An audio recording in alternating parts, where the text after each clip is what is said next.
Hello दोस्तों, नमस्कार, प्रणाम। Umakant Yadav sir GS classes में आपका बहुत बहुत स्वागत है। आशा है कि आप बेहतरीन तरीके से पढ़ रहे होंगे। हम लोग पिछले समय में दिल्ली सल्तनत कालीन में प्रशासनिक व्यवस्था को, राजनीतिक व्यवस्था को एवं भू राजस्व प्रणाली को देखे। इसके बाद कौन सी चीजें कहाँ उत्पादन हो रही थी इसको देखा। हम लोगों ने कृषि व्यवस्था को देखा। आज हम लोग दिल्ली सल्तनत कालीन में उद्योग एवं व्यापार को देखेंगे। किसको? उद्योग एवं व्यापार को। तो चलिए आज आगे की तरफ हम लोग देखेंगे उद्योग एवं व्यापार को। इसमें दिल्ली सल्तनत में जो उद्योग एवं व्यापार थे, जो कह लिया जाए तो जो तुर्क थे, तुर्कों ने ही आक्रमण करके दिल्ली सल्तनत पे अपना कब्जा जमाया। तो अलग अलग राजवंशों की नींव पड़ी। लिखेंगे तुर्क मूलतः नगर निवासी थे।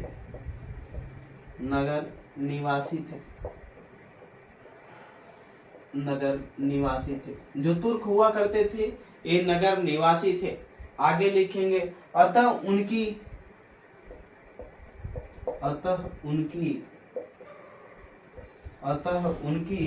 प्रशासनिक, आर्थिक,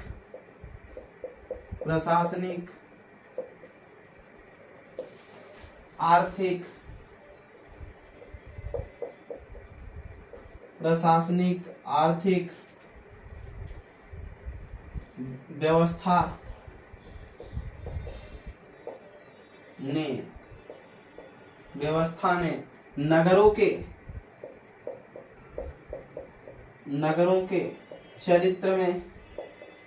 नगरों के चरित्र में मात्रात्मक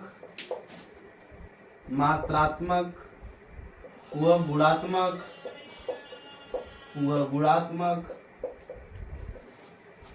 परिवर्तन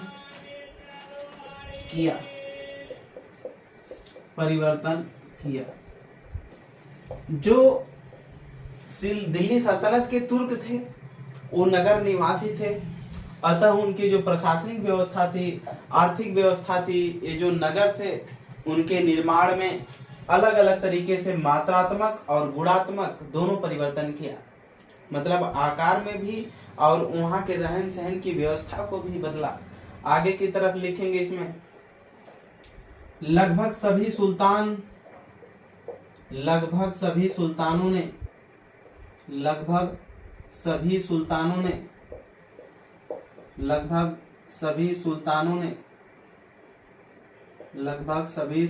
ने नगर बसाए।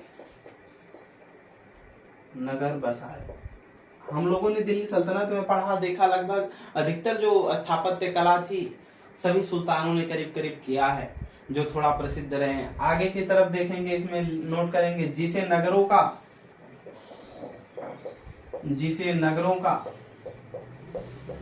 विस्तार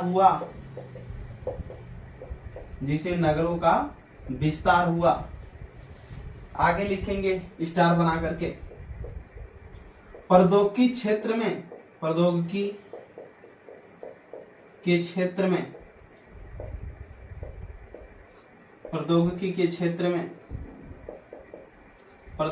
के क्षेत्र में कई महत्वपूर्ण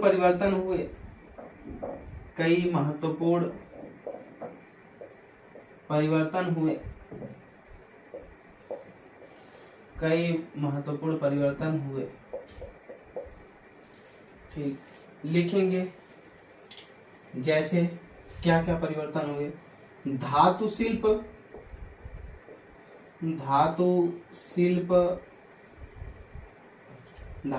में परिवर्तन, यानी जो धातुओं से बनाए जाती थी डिजाइनिंग, उसमें परिवर्तन। आगे लिखेंगे सैनिक उपयोग के लिए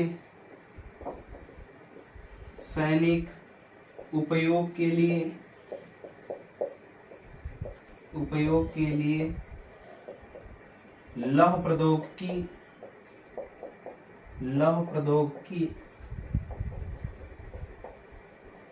प्रौद्योगिकी सैनिक के उपयोग के लिए लौह प्रौद्योगिकी का विकास हुआ। का विकास हुआ। यहाँ पर ध्यान दीजिएगा, हमने क्या बताया कि जो प्रौद्योगिकी के क्षेत्र थे उसमें महत्वपूर्ण परिवर्तन हुए। क्या क्या? धातु शिल्प में परिवर्तन हुआ, यानी धातुओं से जो डिजाइनिंग या जो कुछ भी हथियार औजार तैयार किए जाते थे उनमें परिवर्तन हुआ दिल्ली सल्तनत के समय में। सैनिकों के उपयोग के लिए लौह प्रौद्योगिकी का विकास हुआ, यानी लोहे के औजार बनाए जाने लगे, ठीक, हथियार बनाए जाने लगे, इसका दिल्ली सल्तनत में प्रयोग हुआ। आगे देखेंगे, स्टार बना करके लिखेंगे, कागज निर्माण में तेजी आई,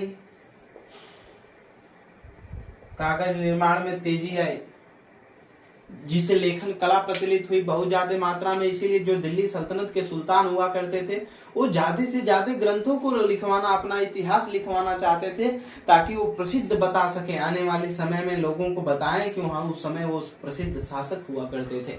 ठीक, कागज निर्माण की प्रक्रिया में तेजी आई जिसे जिल्दसाजी उद्योग कहा जाता था। क्या? जिल्दसाजी उद्योग कहा जाता था। ठीक, सल्तनत काल में जो शासक हुआ करते थे, हमने बताया कि अनेक तरीके से इतिहासों को लिखवाना चाहते थे, इतिहास बनाना चाहते थे ताकि आने वाले जो लोग पीढ़ियां हों वो समझें कि वो प्रसिद्ध शासक या सुल्तान थे। आगे की तरफ देखेंगे हम लोग, इसमें कहीं भी कोई भी दिक्कत परेशानी होती है आप हमको कमेंट बॉक्स में बताएं। जो चीजें समझ में आती हैं, नहीं आती हैं, क्या नहीं आती हैं उसको भी बता सकते हैं आप। ठीक, किसी भी प्रकार का डाउट रहता है आप हमको कमेंट सेक्शन में जरूर पूछ सकते हैं।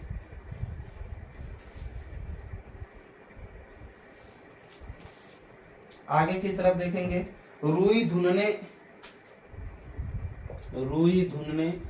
रुई जो कपास से बनती थी, लिखेंगे रुई धुनने वाले को कहा जाता था। क्या कहा जाता था? नोट करेंगे, नद्दाफ। क्या? नद्दाफ कहा जाता था जो रुई धुनने का काम करता था। ठीक, आगे की तरफ लिखेंगे, इसमें आसवन विधि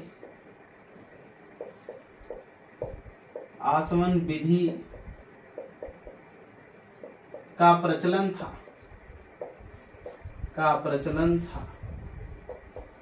जिससे आसवन विधि का प्रचलन था जिससे अर्क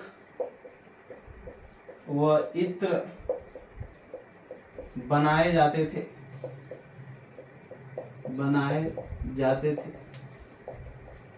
ठीक, जिससे ड्राप बनती है होम्योपैथिक वाली, और इत्र जो परफ्यूम होता है बनाए जाते थे। इसका विधि का क्या था? प्रचलन था। लिखेंगे तथा बनाए जाते थे, तथा मदिरा का भी निर्माण किया जाता था।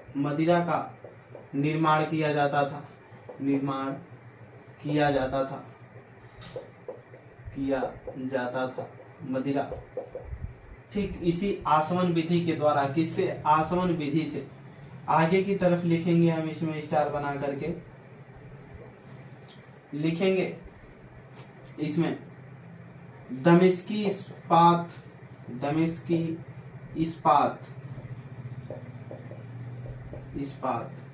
जो कि मिलता था जम्मू कश्मीर से। कहां से? जम्मू कश्मीर से। ठीक, लिखेंगे दमिश्की इस्पात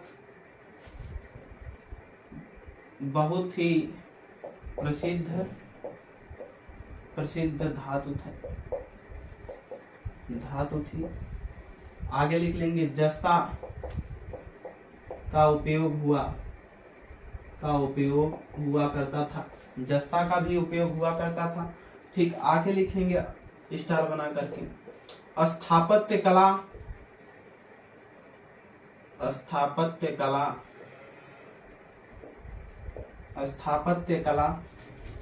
में रुचि रही।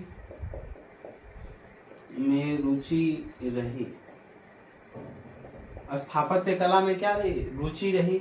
आगे की तरफ लिखेंगे उद्योग, हेडिंग डालेंगे उद्योग। कोई भी दिक्कत परेशानी होती है, जो चीजें नहीं समझ में आती हैं, आप हमको कमेंट बॉक्स में जरूर बताएं। और हमारे चैनल को ज्यादा से ज्यादा शेयर करें, सब्सक्राइब भी करवाते रहें। ठीक, आगे की तरफ लाइक भी करें। उद्योग लिखेंगे चमड़ा, चमड़ा के उद्योग हुआ करते थे। आगे लिखेंगे धातुओं के, धातुएं। फिर आगे लिखेंगे पत्थर, नमक, पत्थर के उद्योग, नमक के उद्योग, तेल उद्योग, तेल उद्योग हुआ करते थे। ETC लिख लेंगे, इत्यादि। ठीक, इतना हो गया। आयात लिखेंगे, कौन कौन सी वस्तुएं आयात की जाती थी, मंगाई जाती थी अपने देश में। आयात,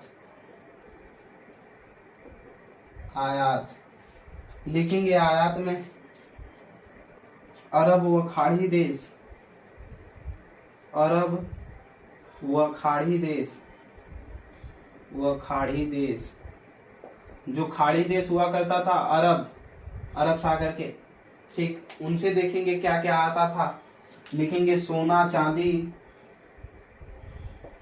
सोना चांदी, सोना चांदी, केसर अफीम, केसर आता था, अफीम, सिंदूर, सिंदूर, घोड़े, अरबी घोड़े जो आते थे, बहुत प्रसिद्ध थी, ETC। तो हम लोगों ने देखा कि स्थापत्य कला में रुचि रही, कौन कौन सी चीजों को स्थापत्य किया इन्होंने, अभी देख लेंगे हम लोग आगे। उद्योगों को देखा, जो दिल्ली सल्तनत कालीन के उद्योग हुआ करते थे। चमड़ा के उद्योग थे, धातुओं के उद्योग थे, पत्थर, पत्थर से काट काट करके डिजाइनिंग किया जाता था। नमक के उद्योग हुआ करते थे और तेल उद्योग हुआ करते थे। आयात जो मंगाया जाता था अपने देश में, अरब व खाड़ी देशों से सोना मंगाया जाता था, चांदी, केसर, अफीम, सिंदूर और घोड़े अरबी मंगाए जाते थे, जो कि मजबूत घोड़े हुआ करते थे, लड़ने में सहायक सिद्ध होते थे। कौन? अरबी घोड़े। आगे की तरफ हम देखेंगे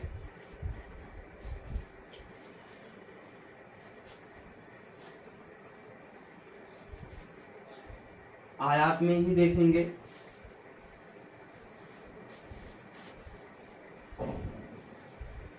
जो चीजें नहीं समझ में आती हैं आप हमसे पूछ सकते हैं।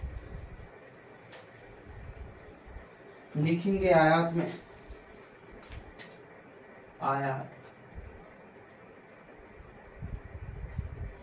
ठीक, आयात लिखेंगे। इसके बाद अफ्रीका, अफ्रीका से क्या मंगाया जाता था? अफ्रीका, इसमें लिखेंगे अफ्रीका से हाथी के दांत, हाथी के दांत, हाथी के दांत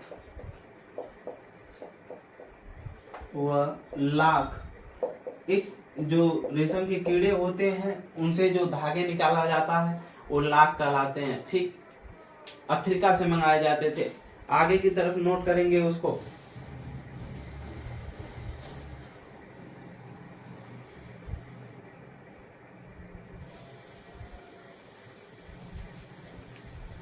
देखेंगे हम लोग अफ्रीका। अफ्रीका के बाद नोट करेंगे, इसमें स्टार बना करके लिखेंगे देवल, सिंध प्रांत में हुआ करता था। देवल, सिंध प्रांत, सिंध प्रांत। अंतरराष्ट्रीय स्तर का, अंतरराष्ट्रीय स्तर का प्रमुख बंदरगाह था, प्रमुख बंदरगाह था, बंदरगाह जो देवल हुआ करता था। ठीक, अंतरराष्ट्रीय स्तर का क्या था? प्रमुख बंदरगाह था। यही देवल जिस पर दाहिर का शासन था, दाहिर वंश चलता था, हिंदू शाही राजवंश, जिस पर मोहम्मद बिन कासिम ने सबसे पहले आक्रमण किया था। ठीक, अंतरराष्ट्रीय स्तर का क्या था? प्रमुख बंदरगाह था। लिखेंगे अन्य बंदरगाह, अन्य बंदरगाह। जो अन्य बंदरगाह थे कौन कौन थे? नोट करेंगे इसमें लहरी बंदर, लहरी बंदर था। दूसरा लिखेंगे कैने बंदरगाह, फिर सूरत। ये सब प्रसिद्ध बंदरगाह थे ठीक उस समय के दिल्ली सल्तनत में। आगे की तरफ लिखेंगे स्टार बना करके इब्न बतूता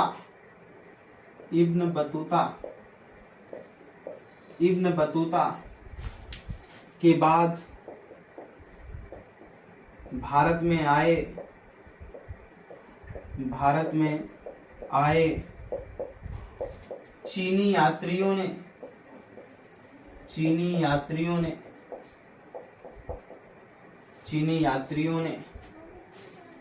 बंगाल के बारे में कहा है।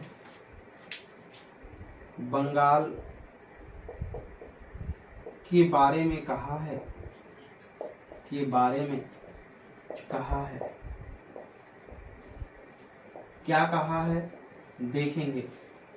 इब्न बतूता जो था कौन था? चीनी यात्री था। इसके बाद के जो बाद में चीनी यात्री आए उन्होंने किसके बारे में कहा? बंगाल के बारे में कहा। क्या कहा है देखेंगे, बंगाल को क्या कहा है इसने। लिखेंगे देवताओं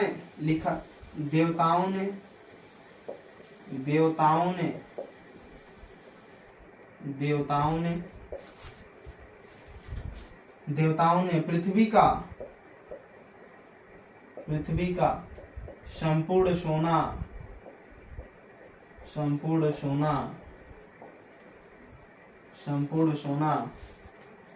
इसी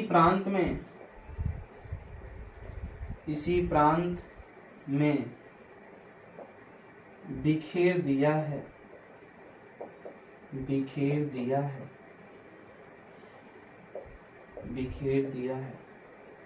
बंगाल उस समय इतना प्रसिद्ध हुआ करता था बंदरगाह से लेकर के हर दृष्टि में। इसीलिए इब्न बतूता के बाद जो चीनी यात्री आए उन्होंने कहा बंगाल के बारे में कि जो देवताओं ने पृथ्वी का संपूर्ण सोना कहाँ पर? इसी प्रांत का मतलब किसमें? बंगाल में बिखेर दिया है। कहाँ पर? इसी प्रांत का मतलब है बंगाल में बिखेर दिया है। कहाँ पर? बंगाल। ठीक, बंगाल में बिखेर दिया है। यहाँ तक नोट हो गया होगा। किसी को कोई दिक्कत? आगे की तरफ देखेंगे। अगर दिक्कत होती है तो आप लोग पढ़ते नहीं, अगर पढ़ते तो जरूर कहीं न कहीं क्वेश्चन पैदा होता, और क्वेश्चन पैदा होता तो आप पूछते। पहली बात तो या तो बातें नहीं समझ में आती होंगी, ये भी हो सकता है, या तो बातें समझ में आती हैं लेकिन आप प्रैक्टिस सेट वगैरह नहीं करते हैं, इसलिए क्वेश्चन पैदा ही नहीं होता। ठीक, तो क्वेश्चन पैदा किया करिए। क्वेश्चन अगर पैदा नहीं होगा, आपके डाउट नहीं होगा तो आप कुछ भी नहीं कर सकते, और पढ़ेंगे तो डाउट जरूर होगा। आगे की तरफ देखेंगे हम इसमें दिल्ली सल्तनत कालीन कर प्रणाली क्या थी।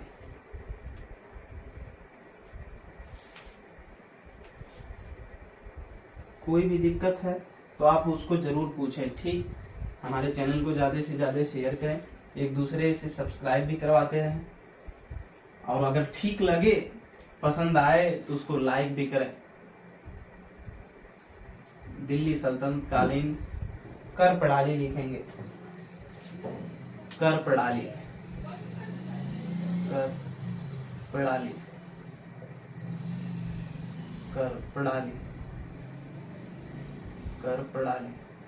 दिल्ली सल्तनत कर प्रणाली देखेंगे। दिल्ली सल्तनत कर प्रणाली में लिखेंगे शरीयत के अनुसार, शरीयत स्टार बनाकर लिखेंगे। शरीयत के अनुसार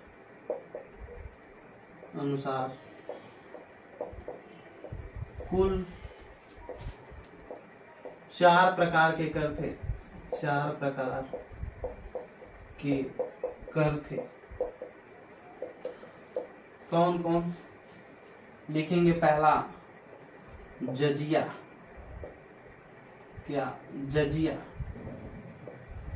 जजिया कर। दूसरा लिखेंगे जकात।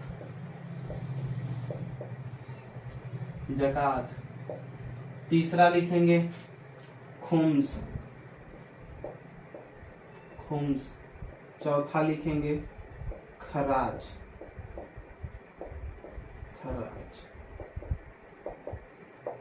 जजिया। देखेंगे जो जजिया कर हुआ करता था क्या था, इसमें नोट करेंगे गैर मुसलमानों से, यानी जो मुसलमान नहीं हुआ करते थे, गैर मुसलमानों से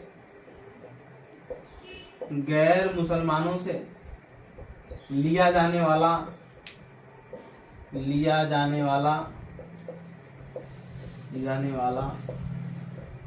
गैर मुसलमानों से लिया जाने वाला धार्मिक कर,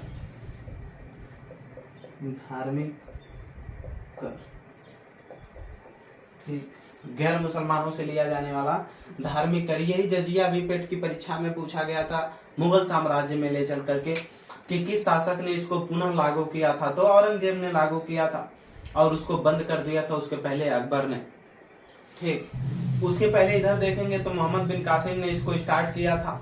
ठीक, बीच में फिरोज शाह तुगलक के पहले शासकों ने बंद किया, फिर फिरोज शाह तुगलक ने इसको लॉन्च कर दिया था।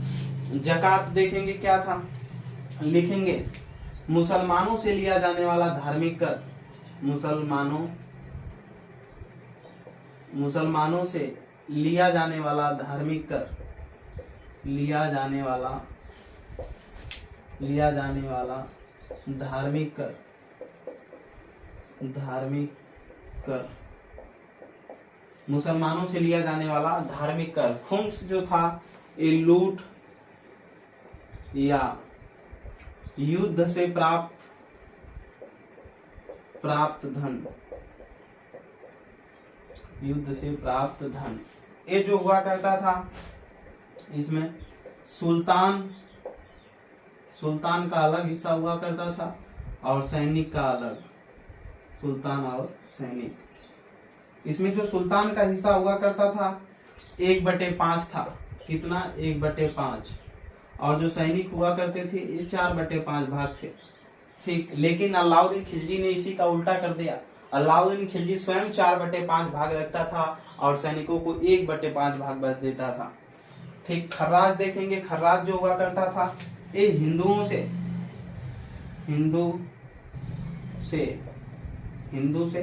यानी गैर मुसलमानों से, सीधे लिखें गैर मुसलमानों से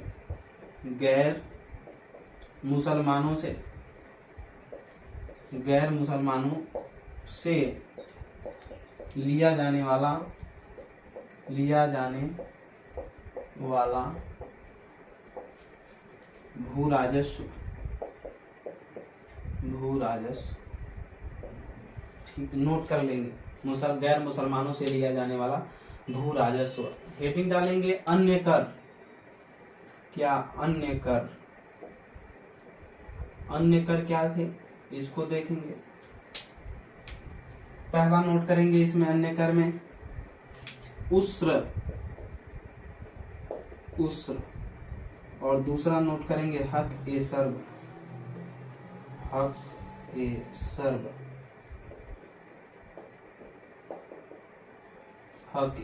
सर्ब, इसमें नोट करेंगे तुर्की मुसलमानों से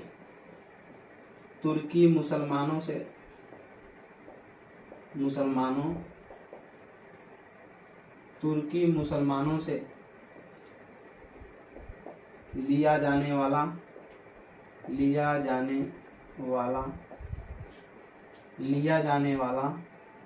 तुर्की मुसलमानों से लिया जाने वाला सिंचाई कर। ठीक, और हक ए सर्ब में लिखेंगे, इसमें हक ए सर्ब में गैर मुसलमानों से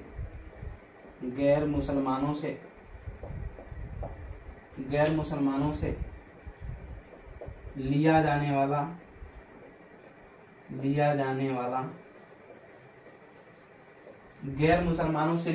वाला सिंचाई कर।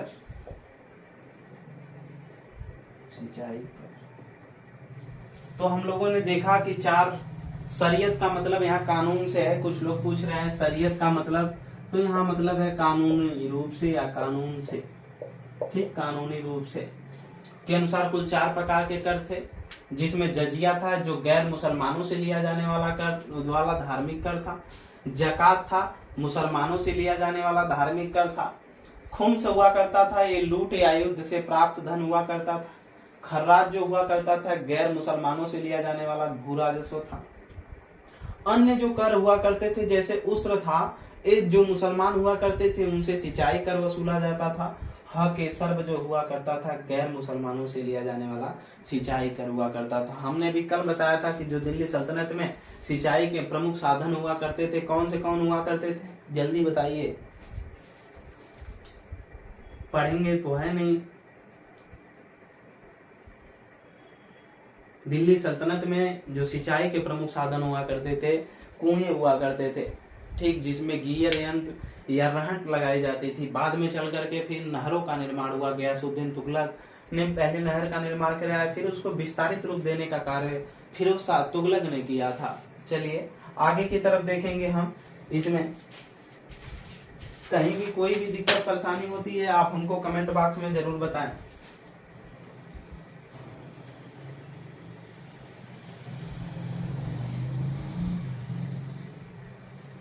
और हमने बताया था कि जो राजस्व वसूला जाता था दिल्ली सल्तनत में वो अनाज और नकदी यानी पैसा दोनों चलता था, दोनों के रूप में ठीक वसूला जा सकता था।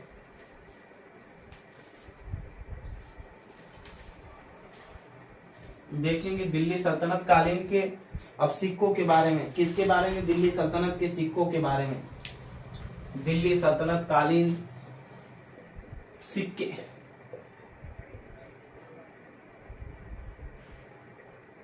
दिल्ली सल्तनत कालीन सिक्के, कैसे सिक्के चले दिल्ली सल्तनत काल में, ठीक, देखें इसमें मोहम्मद गौरी स्टार बना के, मोहम्मद गौरी, मोहम्मद गौरी, मोहम्मद गौरी, मोहम्मद गौरी नोट करेंगे। इसमें मोहम्मद गौरी ने कौन सा सिक्का चलाया? दिहली नाम का, दिहली नामक सिक्का, नामक सिक्का, ठीक, नामक सिक्का चलवाया। एक तरफ लक्ष्मी की फोटो हुआ करती थी और एक तरफ उसकी स्वयं के हुआ करते थे, ठीक। आगे की तरफ लिखेंगे इल्तुतमिश, इल्तुतमिश, इल्तुतमिश, जो इल्तुतमिश हुआ करता था चांदी का टंका, चांदी का टंका, चांदी का टका हुआ करता था। आगे लिखेंगे तांबे का जीतल, तांबे का जीतल। आगे नोट करेंगे शुद्ध अरबी सिक्के, शुद्ध अरबी सिक्के, शुद्ध अरबी सिक्के। इतने चलवाया किसने? इल्तुतमिश ने। चांदी का टंका चलवाया, तांबे का जीतल, शुद्ध अरबी के सिक्के चलवाए। आगे लिखेंगे बलबन, बलबन, जो बलबन हुआ करता था इसने चांदी के सिक्के चलवाए, चांदी के सिक्के, चांदी के सिक्के, इसने चांदी के सिक्के चलवाए। इसके बाद लिखेंगे इसमें गयासुद्दीन तुगलक, गयासुद्दीन तुगलक, गयासुद्दीन तुगलक, गयासुद्दीन तुगलक। देखेंगे गयासुद्दीन तुगलक में, जो गयासुद्दीन तुगलक था सोने के, सोने के सिक्के की वजन में वृद्धि की वजन में वृद्धि की, वृद्धि की। जो सोने के सिक्का हुआ करते थे उसमें क्या किया इसने? वृद्धि किया। कौन? गयासुद्दीन तुगलक। आगे की तरफ लिखेंगे इसमें स्टार बना करके मोहम्मद बिन तुगलक, मोहम्मद जिसने बहुत ज्यादा परिवर्तन कर दिया, मोहम्मद बिन तुगलक, मोहम्मद बिन तुगलक। मोहम्मद बिन तुगलक ने क्या किया? पहली बार पूरे इतिहास में पहली बार प्रतीकात्मक मुद्रा यानी सांकेतिक मुद्रा, प्रतीकात्मक मुद्रा, जैसे आज हम लोग सांकेतिक मुद्रा का प्रयोग करते हैं, प्रतीकात्मक मुद्रा का प्रयोग किया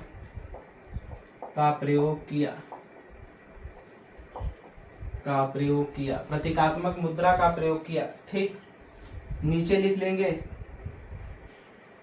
अदली सिक्के, कोष्टक में लिख लेंगे कांसा से निर्मित इसने चलवाया। ठीक, चमड़े का थैला मतलब सिक्के भी इसने ही चलवाया था। कौन? चमड़े के सिक्के मोहम्मद बिन तुगलक ने। प्रतीकात्मक मुद्रा, सांकेतिक मुद्रा, जैसे आज हम प्रयोग करते 2000 की जो नोट प्रयोग करते हैं, 100 रुपए की या 10 रुपए की नोट, उस कागज का मूल्य उतना नहीं है जितना कि वो कागज है। 50 पैसे, 2 पैसे की 2 पैसे, 3 पैसे, 5 पैसे के कागज को या 10 पैसे कागज को जो है दाम है उसका, उस कागज का, और लेकिन उस पे संकेत में बनाया गया है कि इतने की मुद्रा है। ठीक, आगे की तरफ हम इसमें देखेंगे स्टार बना करके फिरोज शाह तुगलक। कौन? फिरोज शाह तुगलक। नोट करेंगे फिरोज शाह तुगलक, लिखेंगे अधा एवं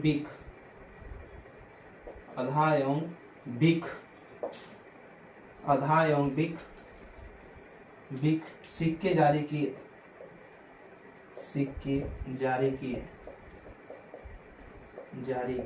अभी मोस्ट इंपॉर्टेंट चीज बताने जा रहे हैं, जो अभी पूछा गया था आईएएस प्री 2022 में क्वेश्चन पूछा जा चुका है। ठीक, जो लिखने जा रहा हूं मैं, देखिएगा, इसमें लिखिएगा मध्यकालीन भारत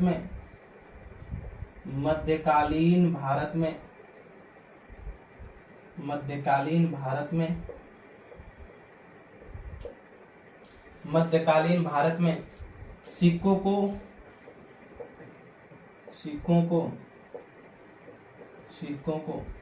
कहा जाता था।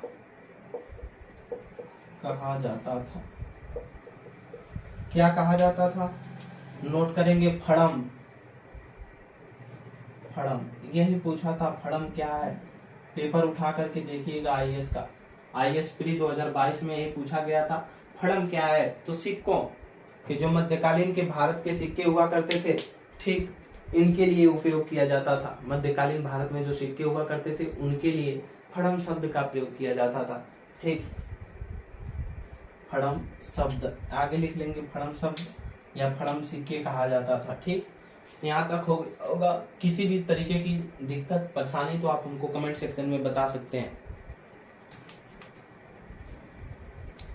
किसी को कोई दिक्कत नहीं होनी चाहिए। आगे की तरफ हम देखेंगे इसमें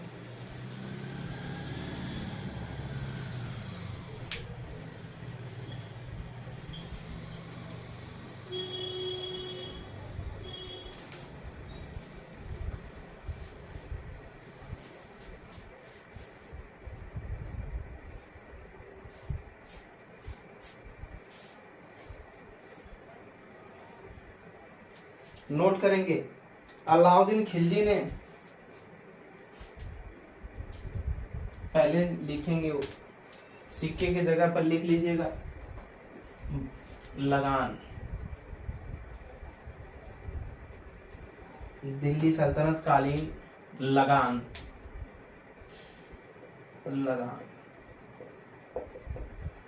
ठीक, जिसे बटाई भी बोलते थे। हेडिंग डाल लीजिए बटाई।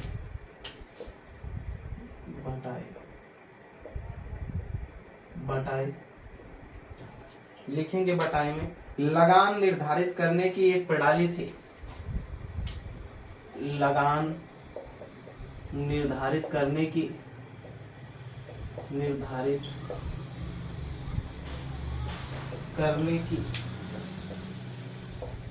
एक प्रणाली थी।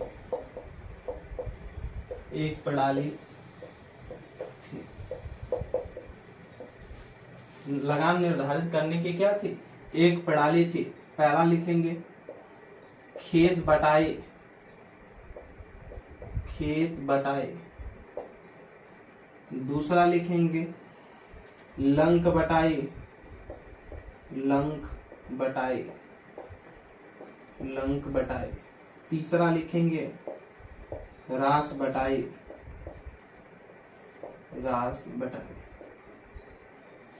ठीक, खेत बटाई में क्या हुआ करता था, बस समझ लीजिएगा। खेत बटाई में खड़ी फसल पर, खड़ी फसल जब हुआ करती थी खेत में, खड़ी फसल पर लगान,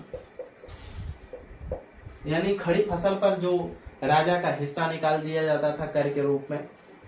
लंक बटाई का मतलब है फसल को भूसा में परिवर्तन से पहले, परिवर्तन से पहले, से पहले का लगान, का लगान। यानी जैसे गेहूं है, गेहूं कटा और कटने के पहले जब उसकी मड़ाई नहीं हुई उसके पहले का जो लगान हुआ करता था। धान है, धान कट गया, उसकी पिटाई नहीं हुई, उसके पहले जो लगान वसूलने के यानी राजा का हिस्सा निकाला जाता था उसको हम बोलते थे लंक बटाई।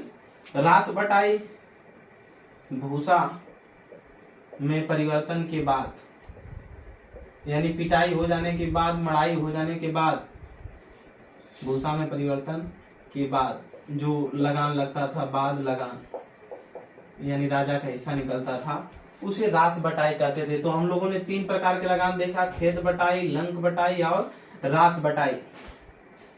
इन्हीं तीनों को मिला करके, इन्हीं तीनों को मिला करके कहा जाता है मुक्ताई। क्या कहा जाता है, मुक्ताई कहा जाता है। तीनों को मिला करके इसी व्यवस्था को मुक्ताई प्रणाली कहा जाता है। क्या मुक्ताई प्रणाली कहा जाता है, मुक्ताई प्रणाली कहा जाता है।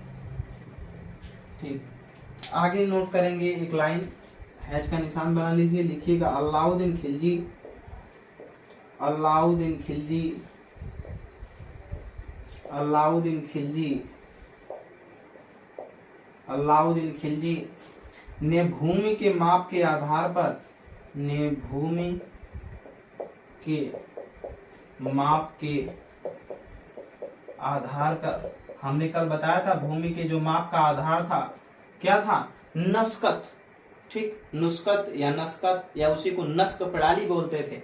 अलाउद्दीन खिलजी ने भूमि के माप के आधार पर कर लगान, लगान का निर्धारण किया, का निर्धारण किया, जिसे कहा जाता था, जिसे कहा जाता था, कहा जाता था, क्या कहा जाता था, नोट कर लेंगे, मसाहत पद्धति, मसाहत पद्धति। क्या कहा जाता था, मसाहत पद्धति कहा जाता था। क्या, मसाहत पद्धति। ठीक, नोट कर लेंगे इसको। अलाउद्दीन खिलजी ने भूमि के माप के आधार पर जो कर लगाने का निर्धारण किया था उसे मसाहत पद्धति कहा जाता है। और हमने बताया था जो भूमि मापन की क्रिया होती थी उसको नस्क प्रणाली या नुस्खत प्रणाली या नुस्खत सिस्टम कहा जाता था, जिसे एक बार भूमि का मापन हो जाता था तो कई वर्षों के आधार पर, उसी मापन के आधार पर कई वर्षों तक राजस्व या लगान वसूला जाता था। ठीक, आज के लिए इतना ही। मेहनत से पढ़िए, कोई भी दिक्कत परेशानी होती है आप कमेंट सेक्शन में बताएं। हमारे चैनल को ज्यादा से ज्यादा सब्सक्राइब करें, शेयर करें एक दूसरे के यहाँ, और पसंद आए तो लाइक भी करें। ठीक, और ज्यादा से ज्यादा लोगों को बताएं। प्ले स्टोर एप्लीकेशन से हमारा app Umakant Yadav sir GS classes download करें, वहां से हर कोर्स जो लॉन्च होते हैं उनको भी आप पा सकते हैं। धन्यवाद, प्रणाम।